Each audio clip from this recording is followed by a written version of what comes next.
young AI versus prime Kyrie 1v1 3 dribbles. Whoa. Dang. Yeah. You know what I think the reality is though? They would split games. AI's close to my size. You know, Kyrie's 6'3". Yeah. So he has a gonna weight use and size. size advantage. So I think Yeah. honestly, but dang, you know.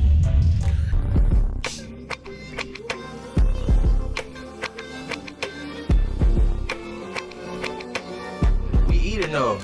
We about to make it happen. Yeah, we building You know what I'm something. saying? Bro. They gotta go to YouTube, you know what I mean? Yeah, guy. Hey, we gotta talk about that. Yeah, I'm changing up. But yeah, it's hard. Not everybody, you know, to find that stride. And then here's the thing, you can be good in a season, but that don't mean forever. Yeah. You know what I mean? Like to have it ongoing like Hell machine. yeah. Bro, Because it's a revolving door of like editor. Not everybody stay with you long term, right? Yeah. And you can't blame them, right? You gotta pay top dollar. You want somebody to stay long term, like Yeah. 10 years or something. Yeah, facts. Yeah. But Build that's what it is. You know? That's I'll too. tell nobody. I'll just be grinding. Yeah, hell yeah. Hell And, yeah. you know.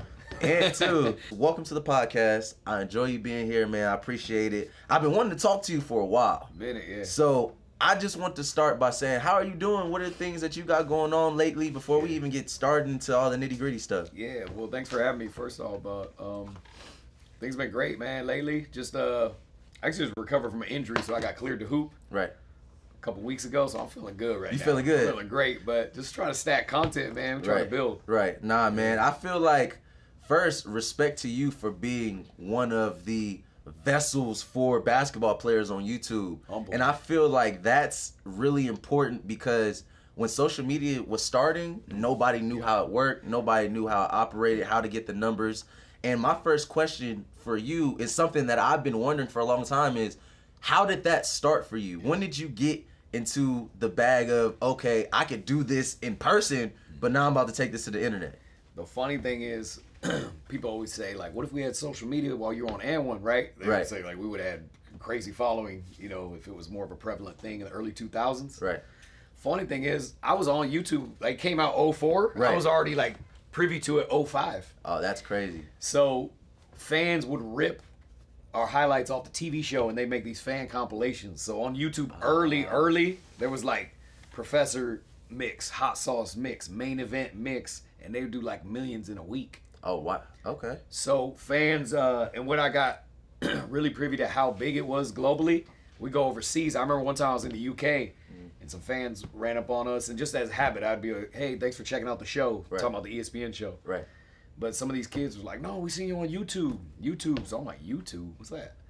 Right. So as I looked into it, though, and it's funny, too, because I was looking on a Sidekick, I think. I had a Sidekick at the time. It was, like, blurry on the Sidekick. So, but you could look at it on the computer. With you the know what I'm saying? keyboard on it? Yeah, everything 420p or 360 or whatever, right? Yeah, that's crazy. Or was it 480? I can't remember. But anyway, looking at it, studied it, and I was like, man, this is like TV. It's like, that's why I said at the time, I think I was saying old school terms like free distribution. I was like, this is like TV. Yeah.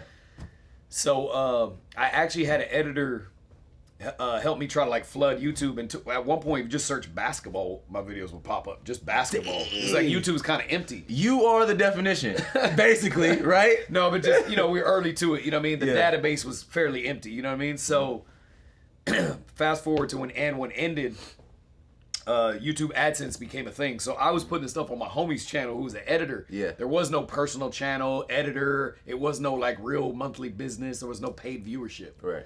So I was trying to do it initially just to flood it for marketing and to get boosts, and to get bookings. You know what I'm saying? So back in the day, you could get a DM on YouTube. So when it's Google AdSense came out, started my own page. I'm hoping for DMs. It was a way to make a living. Right. It wasn't even so much about the business of YouTube. It was like, hey, cool, this makes a little money, whatever. But we try to get these bookings, so I'm getting DMs. And, you know, I just played games internationally for about 4 or 5 years in between the time where I actually had a viral spike. You know what I'm saying? I got 1 million subs in one day. What? Yeah. What? Yeah. What? You got 1 million subs in a day? One day. Is there a world record on that? Is there a record on that? I don't know. These days on YouTube, that's crazy. Yeah. Shot for 16 hours yesterday. You shot for 16 hours yesterday? Here, you got the coffee. Let's give you some water, Yeah, man. thank you, bro. Thank You know what I'm saying? Working on it. Clear up the vocal cords. But just going back, you've been able to manage and professionalize this career at the early ages of social media. And something that I wanted to pick your brain on is you were being seen at this global level. You started a brand called Global Hooper, right? You got a gym branding on it, you got the clothing line, you got everything you're doing. Where did that click for you when you saw that you would be able to monetize from what you were doing on the court? So it's actually funny, around that same time period I was telling you when AND1 ended, before social media, you couldn't really keep track of the narrative in a different country like Australia, Europe, or something like that. So to the rest of the world, AND1 was still A-list. It was still like on top, even though it just like died out in the US. It was like over, right? No ESPN, no nothing. But overseas, still going crazy. So I would play like one-off AND1 games for 4 or 5 years. You know, AND1 Brazil, AND1 Africa, AND1 Russia, wherever, you know? Right. So I noticed some music artists were rebranding their names, and when something just dies out, it's not the coolest, right? You look back now, they say like, "Oh, that's legendary," but at the time, it's like, dang, it felt like a little old school or whatever. So I actually tried to rebrand. I called myself the Global Hooper. Yeah. I just tried to completely rebrand, knowing that there was a younger generation that didn't even know me and all this and that and the other. But then when I got the 1 million subs in a day and it started to go viral on Instagram too, because people were making their own mixes of the vid, everybody was just saying the professor, the articles, the connecting the dots. So I switched it back. But when my brand started, when it came down to like influencers doing merch and starting their own clothing brand, about 2017, I just figured that name, that Global Hooper, was dope. But also I played in like, 50 countries. So like, and I got friends all over the world. And for me, it was always cool having a global audience. And I tried to bring unity, just through my whole movement, it's about unity too. So I got friends from every country, everywhere. So Global Hooper just seemed fitting. Right. Yeah. So how did you, I'm interested in the business part. Like, that's something that is like, I just love business. And I feel like there's a problem in social media today where everybody starts up these channels and they don't know how to monetize. And then it's like, you can't even continue to do your content. But where did you break the barrier for yourself? Where did you make yourself different to be able to monetize and create your own brand and a career out of something that had just started at the time? Right. I feel like it was sort of a blessing that I was actually still touring. You know what I mean? So like it was actually a secondary thing. And even now when you start YouTube, very few people have the convenience to go in full time, right? They have to have a job and it starts as a side hustle. Right. So for me, it was the same. It was actually a side hustle. But, I was doing well on touring, so it's like you combine that, it's great. But it gave me a cushion, financially, and then it gave me some time to kind of like learn the game. But living in LA, you can be around the top of the top in all things entertainment. Right. So I actually knew people in 2010. I knew like 5 people that made over 10K a month on YouTube. Wow. And actually at the time, you would think it's funny now, right? People be like, you started YouTube 09? They'd be like, you must have been the first. It's funny, I was actually the first YouTube Hooper.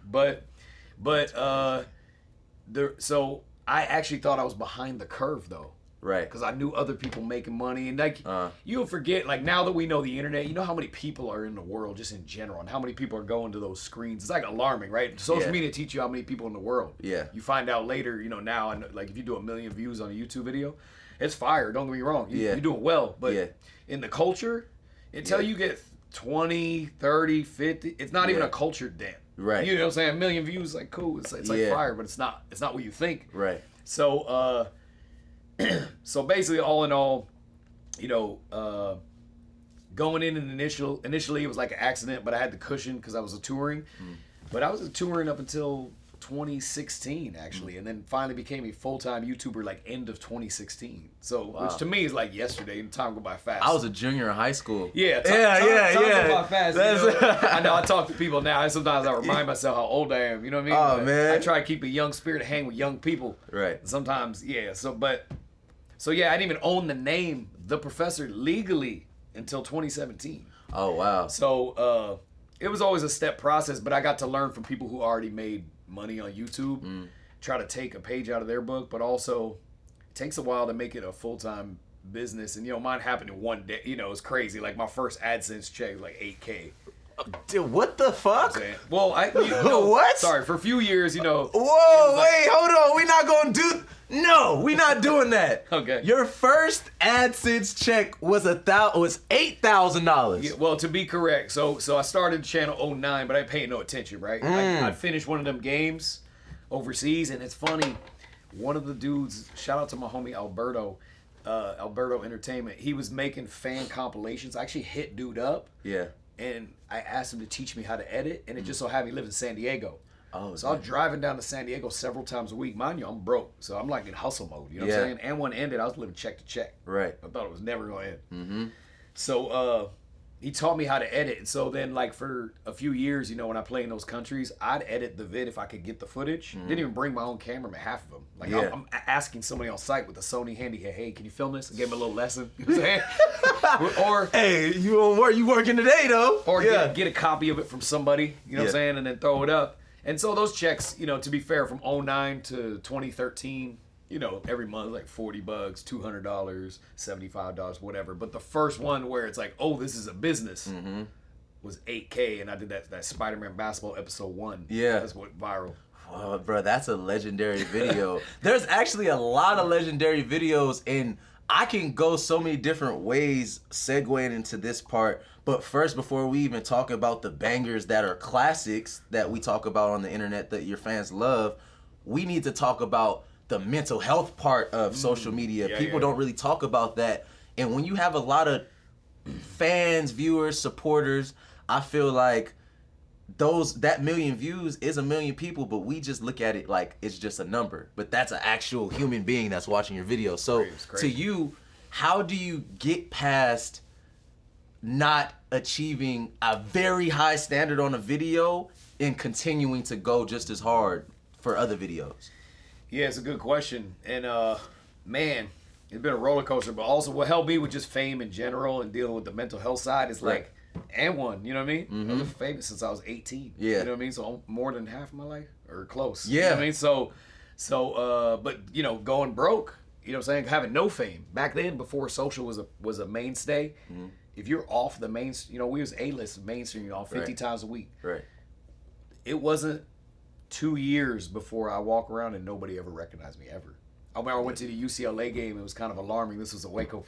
Yeah. For me, one person recognized me. They couldn't even name me. They were like, "Hey, weren't you on like a basketball tournament on TV?" Yeah. Like a UCLA basketball game. Whereas like a year before that, I would have had to have security going to. I mean, it would have been healthy to have at least somebody with me. You know what I mean? Right. Going to a big game like that. Right. With A1. So that was humbling, and it taught me a lot of growing pains, and like losing fame, hitting your pride and ego, and then just dealing with coping with it. So it came to social. I was, you know, I feel like I was blessed to fall into big numbers, you know what I mean? But also don't do it for the money and the numbers, because like you got to have a deeper purpose, you know? Right. Like for me, I'm Christian, so everything I really do is like, you know, for the people and for the impact of the people. Right. You know what I'm saying? To honor God. So like mine's more rooted in that, and just a love for the craft. You know what I mean? Like I just love it. So like if I make a vid and it doesn't do as well, I'd be like, screw it, I liked it. You know thanks, Sarah. Respectfully, I loved it. I'd be like, I liked it. And what I did learn in entertainment too is, you know, just big picture entertainment. Usually, if you really like something and you feel good about it with no bad agenda attached to it, like there's probably a group of people that like this. So even if I did, even today, right? Like I gone in slumps recently. You know what I'm saying? If you're in a slump and you did 300K and the last vid before that did 7 million. There's people who like the 300K. It's just like the algorithm maybe didn't reward it the same. And maybe it wasn't as appealing as that other one, but like I could still feel good about it. Right. You know what I mean? And at the end of the day, I think if you're starting YouTube today, do it for the love of the craft or whatever you're doing, because you're going to have to put in crazy work. There's going to be those ups and downs. Right. The algorithm they don't even got my back. It don't got nobody's back. Right. You know what I mean? So you really got to find your stride and learn your audience. It's a deep dive. It's like a 5-year plan. Right. It is. I feel like with any business that's going to bring in those 6-figure checks after a while, it's going to take some time. And people don't understand that. Like, a lot of overnight fame fools people to think that this shit is easy, and it's not. You know what I'm saying? And we all see people do it at the highest level every day. Right. And we're in that microwave generation. We're seeing people like I work hard, like my YouTube, like I go crazy hard. Like some of the vids we pulled off, even if you look at like Space Jam, you know, Space Jam IRL. You know what a sweat that was? Like, the first one, you know, praise God, worked out, right? The first one that made all the money back. You know, it cost like $50K to do the vid, 8-hour shoot days. Oh my God. Going crazy. So people are used to seeing people do stuff and make it look effortless. Right. So it's not fair. It's like you can get an unrealistic viewpoint going in. Mm-hmm. But that's what makes you. You make it look effortless, though. You know what I'm saying? So I feel like the creators deserve respect for the ones that are the vessels for creators, and you are one of the vessels for basketball creators. Humble. Nobody would have talked about doing basketball videos online until you did it, and you did it first. You know what I'm saying? So you deserve that credit, and I wanted to give you your flowers for that. I've never told you that, Humble, but man. you are huge. Like, you're a huge personality. You're a huge influence to the basketball community, and people need to know that. And people think like, if I get 10 million on a TikTok, I'm famous now. You know what I'm saying? It doesn't work like that. Yeah. In the Especially algorithm, TikTok. right? Yeah, the It's like algorithm's that thing, changing. If you just scroll and it goes, and yeah, that's already exactly. a view. Yeah, one So view. 10 mils like one. Yeah, exactly. Or That's two. what I'm saying. You know what I'm saying? And the algorithm is changing, and I feel like Forever. Yeah, Always, every 6 months to a year, there's Yeah. always like a fairly big change. You got to pivot. Right. You got to move fast. So how do you stay ahead of that learning curve Yeah. with the algorithm changing? You know, for me, it's about really tapping in with younger people who are really into it. Because I Mm-hmm. feel like once we have kids and the job takes over, like even if a person was into TikTok, right? Once you have kids and life takes over, like you're less into it. So like Yeah. I like to stay tapped in with young people who kind of like live it. Mm-hmm. And I don't have the time to live it as much as they do, even though I try to stay tapped into a little bit of everything. Right. But tapping into young people, and it also keeps my spirit young. You know what I mean? Mm-hmm. Like sometimes I have those age reminders, but I feel young. You know what I mean? Yeah, So- yeah. But it helps you just staying tapped in, but also, you know, people who are studious to it, not just having fun with it. You know what I mean? Right. Like stay up on analytics and what are the latest, being tapped into those circles of people who are up on the latest algorithm change and how do we Right. pivot and how are the platforms rewarding newer types of content and being a fan of other people. You know what I'm saying? I'm Right. a fan of like a lot of people, like even how you, Brandon, and I appreciate came in. Remember that, I bro. told you one of the first times we spoke for a second, I was like, hey man, you really out here doing it. I see you because Man. you know there's a lot of talent everywhere, but a lot of people ain't as tapped in, right? They're just kind of floating through it. So so yeah, that helps me. I think it's really about who you're around and what Mm-hmm. networks you tapped into and how well you're willing to like learn. I'm always Right. learning, you know. Right. And I told you, I remember after we when we finally hopped on the phone, just chopped it up real quick, and then when we shot the YouTube video, you've let me use your gym. I feel like one of the things that we've talked about is how we've never talked about business off the jump. It was always respect. How you doing? You good? Yeah. How are you feeling? Yeah. What are you working on with this? Boom. We ain't shot a video yet. I feel like the YouTube video was one of the first videos we shot together on camera. Yeah, that's it. Yeah, literally. Besides, White Man Can't Jump that day when you was doing that with the hoop bus. Remember that day? Oh yeah. Yeah. So The so promo I thing. remember all those things. Yeah. But I feel like just going into that, you need to bring yourself around people that are hungry, and I feel like the upcoming creators, they need to hear that from creators like you that are the OGs, creators like us. Me and Ant, you know, Tati, Mark in the back, running behind the scenes. People need to know that it takes work, bro, to get here. It takes work. It's a sweat. And as easy as it is now, we have to kind of make ourselves less accessible so we don't fall in the mix and water ourselves down working with all these people. And that's kind of what I tell people, because I turn down working with people sometimes. You know what I'm saying? Yeah, you hit it on the head. Yeah, you know, like the yeah. clout doesn't matter, the money doesn't matter. I really want to do this. I want to get my message across. You know what I'm saying? And I want to work with good people. So Yeah. with you, what are some difficulties that you experienced? You don't even have to go into specific people, but what are some things that you experienced with working with people trying to be ahead of that learning gap or learning curve? Yeah, I think you hit it on the head too. Like you said, we never even talked about business.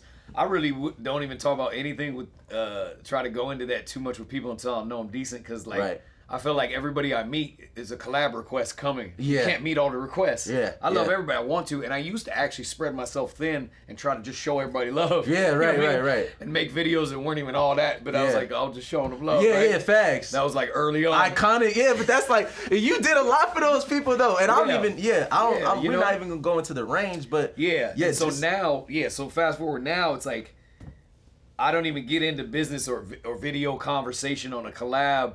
And not that I don't, I still try to collab with a lot of people, but I like to brainstorm and deep dive. You know, I think for old YouTube or old TikTok or even old, it was like, hey, you want to collab? Let's meet at the park, and you figure it out once you get there. But like, you're not gonna have as good. It's all about the planning, right? Right. If you want to do numbers on social, plan it out. Like my YouTube's at it, they got a script. We got a call sheet and a script. Yeah. And we go. I mean, for the most part, not all of them, but like Right. you know, for a good share of them. And even like TikTok, you know what I'm saying? If you're more planned out before you get there and know what you're getting into, you have a better chance to do numbers on the day of. In and out. So so you were saying, what did I learn? What did you learn, or what are some things that you encountered to get ahead of the learning curve with working with people? Oh, got you. Yeah. Yes, she's, you know, like just being more strategic about everything. So Right. like, I've collabed with bigger creators who are in a different season than me, you know, years ago, or even now sometimes, you know what I mean? And you see how they run, how their infrastructure is, what employees, what spots they got hired, how they plan out their video, how they execute. And I think everybody can be a little bit different. We all have our different quirks of how we work or what's best. But for Right. the most part, you know, you can take away general practices from anybody. You know what I mean? Like Yeah. I collab with Zach King. You know what I mean? You know, the creator Zach King. with Right. Special Effects. Yeah. He's dope. I've been Few watching years his. ago, Is fine. Yeah. Yeah, one thing about him is really dope too is just his infrastructure was great. I went to his place. He had an 8,000. He kind of inspired me to get a space too. He had an 8,000 square foot warehouse space, but it was like he maxed it out. He had a little set in each corner. He was letting other influencers come in there, and then I saw he even had a job, head of collabs. That's a full-time paying position, head of collabs, which is like, Wow. but it's actually really useful because like Yeah. I'm really cool with that dude. He's a great guy. Yeah. He gave them a good name. It was a pleasure doing business, and I definitely would do it again. Right. And you know, Zach, somebody like Zach, like me, I'm just too spread thin. Right. And as personal as you want to be with everybody, you can't with everybody. So Right. so having somebody like that was valuable. And it's like, oh, now I know that. Yeah. Right. So there might be a day when I head of collabs. You know what I mean? So I think just learning people's infrastructure and seeing how they do things Right. from the top on down was valuable. Yeah, that's very inspiring just to hear those things. And a fun fact, you don't even know this. You actually inspired me to start doing call sheets for my videos. Oh, really? Dead ass. Let's go. Literally, you're the reason why. You're the reason why. Because I remember you have we've talked about it, and I remember I wasn't eavesdropping, but you were having a conversation. Boom, boom, boom. We have to make sure the call sheet's done. I'm like, call sheet. This Yeah. you. But you can what the eavesdrop, hell? it's all good. Yeah, no, but you know that's Yeah. just me standing around. But like those things are valuable, and those little keys that you pick up off the ground from legends like yourself is what creators like myself use to try to excel. Even though we know there's not a blueprint, you know what I'm saying? Right. There's no way to the top. And I was talking about this with episode 1 of Chris Haynes, the NBA insider. Yep. And I was also telling him, and I asked him, which I want to ask you now also, is at what point in your career did you start to meet the people that you were watching on the screen? And before you even answer that, Yeah. I just want to say this, because it's a difference between going to Venice and doing a video and shooting a YouTube video and posting it, but then shooting that knowing that these NBA players, NFL players that love basketball, they're going home to watch you at night or in the Yeah. morning when you post. Yeah. When did you realize that, and how was that moment for you? I think that on And One I started to see it, right? Like with Shaq. I did an event with Shaq like 04. You know what I'm saying? I got Yeah. on 03. By spring of 04, I'm doing a Nestle Crunch event with Shaq. That's and dope. then I had the same agent as Gary Payton for a little bit and other people. But I think the way the NBA embraced And One and knowing that 70% of the NBA actually wore And One at one point. 70%. That's It was like taking over basketball. For Yeah. low key, they had the upper hand. right.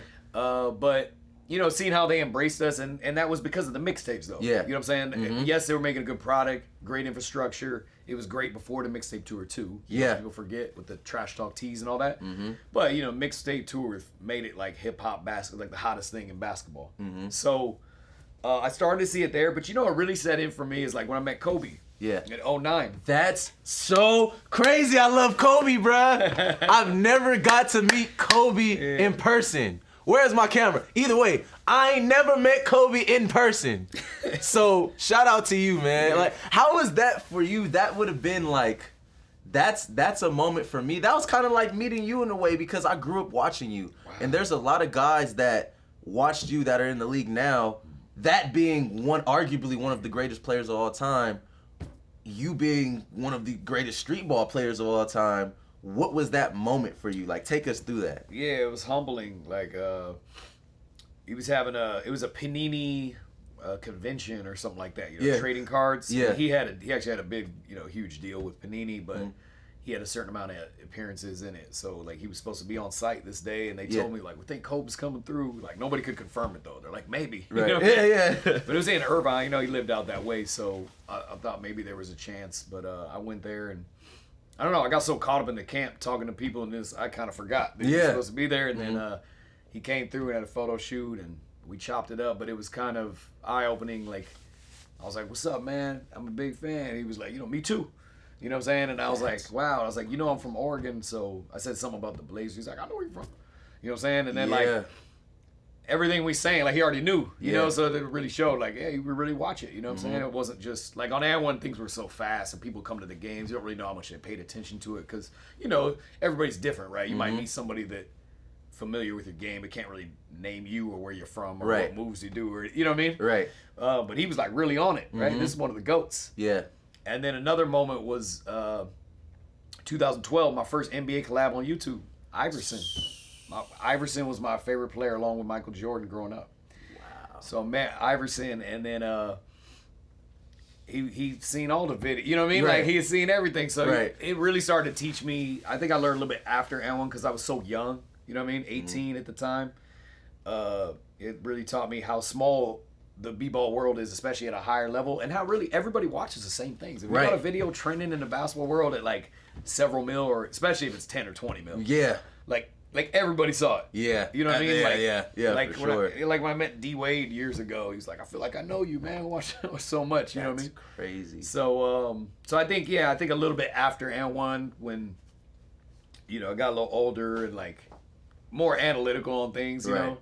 N1 was just a big party, man. It was like fast, Right.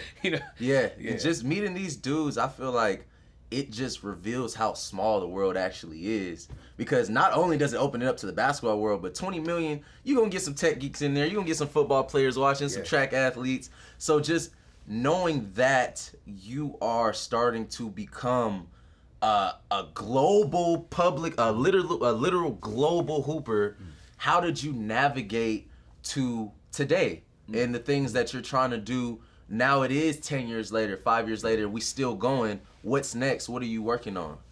Yeah, so right now, it's funny, we were talking a little bit about it before we started rolling, but actually just trying to upload more, which is weird because people are like, upload more? That's all you can do. Yeah. You know what I mean? But no, for me, I've sometimes infrastructure-wise, I've kept a real small team, actually, surprisingly. I outsource a lot of people, right? So the team might be like 20 people, but as far as internal, it's been relatively small, few people, but I feel like they were so good at what they do, we kept this nucleus. And we're a little spread thin because I consider myself, YouTube I pay attention to the most, but some people think I'm a TikToker, some Instagram, and Facebook is like actually second highest income thing. So I try to do them all. You know what I mean? I made efforts to do them all, but you be a little spread thin. So right now, I'm just trying to add to my team and make the infrastructure a little bigger so that we can actually upload more on YouTube, which I consider the nucleus, and I repurpose everything from there. Right. So I'm really just trying to add infrastructure and go crazy to where you upload about 4 to 6 times on the month, which we had done that before on my best months, but you know how it is, like. Yeah. It's hard to keep on going forever. So long form, 6 to 8 months, long form videos, 4 to 6 a month. I'm trying. Shoot for that. You might fall a little short, but at least you keep a higher barometer of what you're aiming for to upload more. But I think as the algorithm has changed and times have changed, and you want more campaign deals, the more top of mind you are for people, the better. So we still gonna have to try to have those viral bangers, but be a little bit more quantity and still keep the quality. Right. So that's what I'm working on most right now. Every day I'm at the studio trying to, whether it's a brainstorm, like yesterday we shot 16 hours. Whether it's a shoot day, whether it's we going to hoop, you know what I'm saying? That's crazy. Yeah. 16 hours is ridiculous. And me just growing up watching you, a lot of my friends already know who you are, obviously. NBA players I look up to have grown up watching you. What advice can you give me, knowing where I'm at moving forward, to help kind of be a vessel for, but be a vessel for my community and the basketball community, but also for creators that want to get started, like how to purely get started and to go through the process to be successful? One thing, yeah, it's hard because general. There's a lot of specifics for certain people, right? 'Cause Right. You got like insane hops, so you're Right, like, yeah. It might be different advice going in, but a Yeah. zoom out general practice for a lot of people, I say is the biggest value going in is that you're a one of one, so you actually are unique. So being true to yourself and putting your uniqueness on full display and kind of doing things. Like for me, I do things incorporating the general practices of YouTube. I take pages from even like big YouTubers, you know, like a Logan Paul or somebody who's a different genre. You can still take a page out of their book, Right. but I still do things in a unique way because I know being unique and innovative in a one of one, that's like the best gift. So like Right. a lot of the biggest influencers out there, everybody does things a little bit different. So I think like instead of trying to, I think a lot of people go into it trying to fit the bill, not knowing you should take like 50% general practices of what makes you a big creator, but then also keep the other 50% is like how you do it and Right. uniqueness. You know what I mean? So, because you could point to like, say, let me think of other basketball creators, for example, right? Like you could look at like Jesser or somebody like that. It was kind of gamer, but likes basketball, but he brands it in his own way. And then there's like a football creator. What's that dude? Destroying. He AJ brands in his Green. own way, Yeah. right? Like it's like unique to him. Right. I do things a different way. And we could go case by case. So I think for Right. you, I think you're real smart though. You are way ahead of the curve. Like you know a lot of this stuff early, and you're even digging in on the business side. You know, Right. I wasn't even. Good encouragement for you is like, how old are you now? I just turned 24. I knew you're early 20s still. Yeah. So my early 20s, I ain't thinking about no entrepreneurship. I'm not even thinking about. All I did was hoop and party. Right. So- Yeah. You was M1. We was lit. Yeah. So you're already ahead of the curve, but also, however you brand out, just know that you can be unique to yourself and do it your own. You might start your own movement that's so dope because it's so unique to you and can't get it anywhere else. So one Right. thing that I always did was I made sure when I hit the court, I don't play like anybody in the NBA or the NCAA. Like we were flashy on AN1, but it was actually a pro-am game. Right. It's a pro-am game, but we had to do Showtime too. Yeah. But there's a lot of regular ball in that. So like now when I play, I'm all Showtime. Boom, like, boom. Yeah, we every getting it play, done. Yeah. Like I'll do 6 moves, you know what I'm saying? But I know that even the hooper creators don't play like that. You know what I mean? Like I don't want to do. I mean, yes, there's fundamentals incorporated in it. I'm still trying to win every game too. Right. But you know, that's my uniqueness. That's my stance. So I just try to like develop a brand that they can't get anywhere else. Right. You know what I mean? Because we already seen Steph Curry go for 40. He did every side step and step back and everything you could possibly do. So I don't Yeah. want to go in there and do side steps and step backs. I mean, you may Yeah. sprinkle it in there, but Yeah. like, for the most part, just trying to be unique, man. You know what I mean? So that's what I've tried to do, and I think Right. you could do it. Like even Chris Staples, you know, he's 700K, 800K on YouTube, but he kind of did that his own. He was the first dunker to kind of Yeah. He blow up built in his that blueprint. space. Right. And that was dope because like I couldn't have told him how to do that for real. I could tell him a Right. lot of general practices, but I didn't even know for real if like dunker thing can that go crazy on Right. YouTube. I wasn't sure because it's kind of niche. But the truth is, I've learned now everything can go crazy if you do it right. Right. Or if you do it the right way. Do it the right way. Yeah. You know what I mean? Yeah, no, Yeah. 100%. I'm getting into the phase of my life where it's like I got my foot in the door with dunking a basketball, and now I'm trying to become a Swiss Army knife. Like I'm trying to become a jack of all trades. Yes. So even watching you, like nobody that knows you knows what goes on behind closed doors as far as your production, planning, editing, knowing how one clip can make somebody, one 10-second clip in your 30-minute video can make somebody be like, I'm not really rocking with this and scroll. Like all those things are very important if you've mastered it. So I just want to say on behalf of myself and everybody watching, I appreciate everything that you do. Humble. It was a blessing to have you here, man. I appreciate Hey, the insight. humble, I know man. this was very Appreciate you. insightful for everybody, man. But if you don't know already, this is The Professor. You guys can check him out on all his platforms at The Professor. Man, we out here. Welcome to the light. We'll see you guys next time. Peace.